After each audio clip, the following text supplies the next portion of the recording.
బ్రాహ్మణులు ఆ రోజులలో ఒకరిచ్చేటటువంటి దానము చేత ధర్మము చేత జీవనం చేసేవారు. అది కూడా ఎంతో అవసరం పడితేనే దానం పట్టేవారు, లేకపోతే దానం పట్టేవారు కాదు. అటువంటి స్థితిలో ఆ రాజ్యం అంతా క్షామం వచ్చింది. అసలే క్షామంతో అలమటించిపోతున్నటువంటి రాజ్యంలో దాన ధర్మాలు ఎక్కడి నుంచి జరుగుతాయి? అందుకని దాన ధర్మములు లుప్తమైపోతున్నాయని అగ్నిశర్మ తన భార్యని, తల్లిదండ్రులైనటువంటి సుమతి, కౌశికిని తీసుకుని అరణ్యంలోకి ప్రవేశించి అక్కడ ఒక వటకుటీరాన్ని నిర్మించుకొని అక్కడ దొరికినటువంటి కందమూలాలు, తేనె మొదలైనవి తెచ్చుకొని జీవనం గడుపుతున్నాడు. కానీ వేదం తగినంతగా నేర్చుకున్నవాడు కాకపోవడం చేత, సాత్వికమైనటువంటి ప్రవృత్తి లోపించడం చేత ఆ అరణ్యంలో తిరిగేటటువంటి దారి దొంగలతో స్నేహం కుదిరింది. వారితో స్నేహం చేశాడు. వచ్చిపోయేటటువంటి వారిని అందరినీ వేధించి వారి దగ్గర ఉన్నటువంటి సొమ్ముని అపహరించడానికి అలవాటు పడ్డాడు.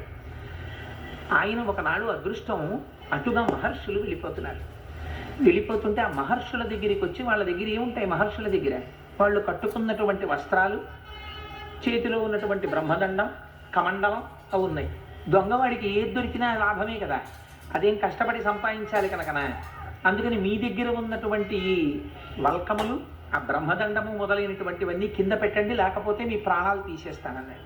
అంటే అత్రి మహర్షి అన్నారు, ఏమయ్యా దేనికోసం ఇంత కష్టపడి ఇతరుల యొక్క ప్రాణములను కూడా తీసి నువ్వు ఈ సంపాదన ఇలా సంపాదిస్తున్నావు అని అడిగారు.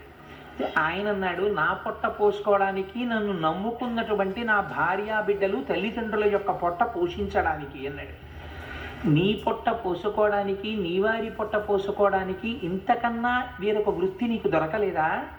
ఇంత కష్టపడి సంపాదిస్తున్నావే, ఇన్ని పాపములు మూట కట్టుకుంటున్నావే, ఇన్ని పాపములు మూట కట్టుకొని నువ్వు సంపాదించినటువంటి ధనంలో దాని వలన సంపాదించినటువంటి సామాగ్రితో జీవనం గడుపుకుంటున్నటువంటి నీవారని నీవనుకుంటున్న వారు నీ పాపములో ఎంత ఫలితాన్ని తాము కూడా వాటా తీసుకోవడానికి సిద్ధంగా ఉన్నారో వెళ్ళి అడిగిరా అన్నారు.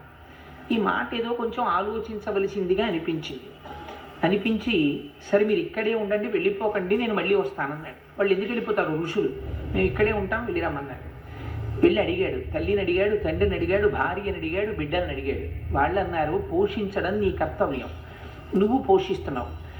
ఎలా తెచ్చావు, ఎక్కడి నుంచి తెచ్చావు మాకు అనవసరం, నువ్వు తెచ్చావు మేము అనుభవిస్తాం, నువ్వు ఎలా తెచ్చావన్న దానికి ఫలితాన్ని నువ్వు అనుభవిస్తావు, అందులో వాటా మేమేం పుచ్చుకోమన్నారు. చాలా బాధ కలిగింది. ఇన్నాళ్ళు ఇన్ని తప్పు పనులు చేశాను, ఇప్పుడు ఈ ఫలితం పుచ్చుకునేవాడు ఎవరూ లేరు, నేనే అనుభవించాలి ఫలితాన్ని. ఈ మాట చాలా క్లేశంగా అనిపించింది. ఇప్పుడు ఎవరు నన్ను రక్షిస్తారనుకున్నాడు.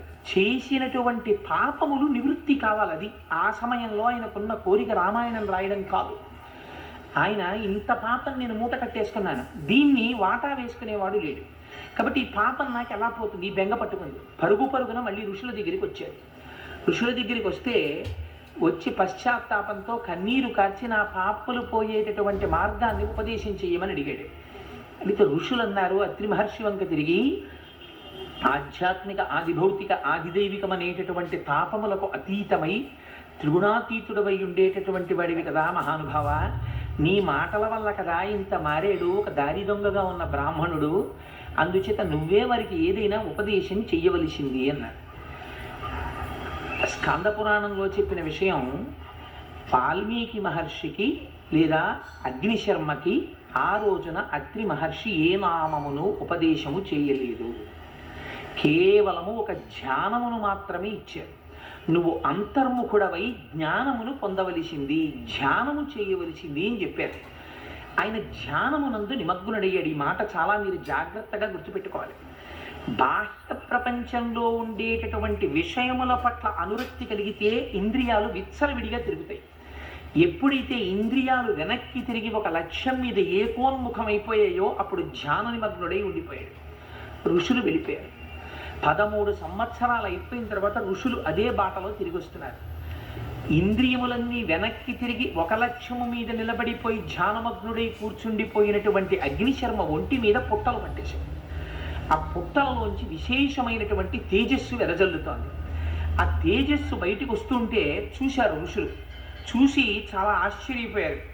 ఏమిరా ఇది, మనం ఇంతకు ముందు ఎప్పుడో ఇటుగా వెళ్ళిపోతూ ఇతనికి ఉపదేశం చేసి వెళ్ళాం, నువ్వు ధ్యానములో ఉండవలసింది అని. ఆ వ్యక్తే ఇందులో ఉన్నాడు. ఇవాళ ఎటువంటి స్థితిని పొందాడంటే అసలు బాహ్య ప్రపంచంతో సంబంధం లేదు, అంతటా ఇంద్రియాలన్నీ ఏకోన్ముఖం అయిపోయాయి.